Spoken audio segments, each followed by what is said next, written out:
This is Dan Dix here reporting for Press for Truth, and last week, left-wing student activists took over a campus at Columbia University with copycat protests springing up everywhere nationwide. So-called Gaza camps and tent cities have been set up at campuses like Harvard and Yale and Berkeley, to name a few. But is any of this really organic and decentralized?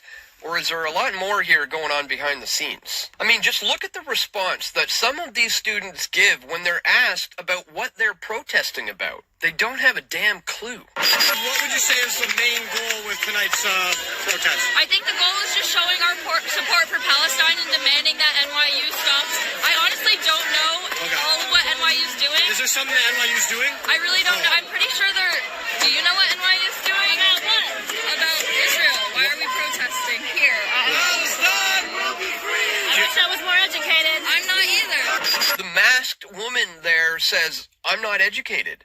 And the girl responds with, "I'm not either." So what the hell are you doing there then? With identical tents being set up at every one of these sites for these clueless kids and food being shipped in, it is abundantly clear that someone is orchestrating and funding all of this. And at the tip of the spear, you'll find it's none other than billionaire George Soros and his son Alexander. And of course, they're being very stealthy about it. George Soros has been giving billions of dollars to his Open Society foundations, which his son now controls. The Open Society will then give massive amounts of money to the Tides Foundation. The Tides Foundation will then send that cash out to smaller groups who are encouraging these protests. As the money trickles down, you'll eventually find Soros-funded branches of the Students for Justice in Palestine, and the Soros-funded group called the U.S. Campaign for Palestinian Rights. So who are they?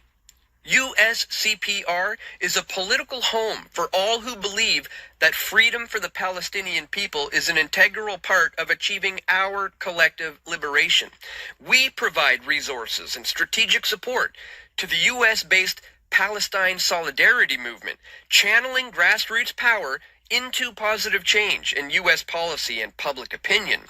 We work with local organizers and activists, policymakers, movement leaders, media, and advocacy organizations to advance a rights-based, accountability, and justice-oriented framework from the U.S. to Palestine. And it turns out that at least 3 of these college protests, paid protesters, who are referred to as fellows, are the ones who are leading the charge. These people in particular are paid protesters who are making money to agitate and fuel the explosion of radical anti-Israel protests at colleges all across the country. The group has received at least $300,000 from Soros's Open Society foundations since 2017. And they also took in $355,000 from the Rockefeller Brothers Fund since 2019. The Rockefeller Brothers Fund claims to be advancing social change for a more just, sustainable, and peaceful world. So absolutely nothing about this protest movement is organic.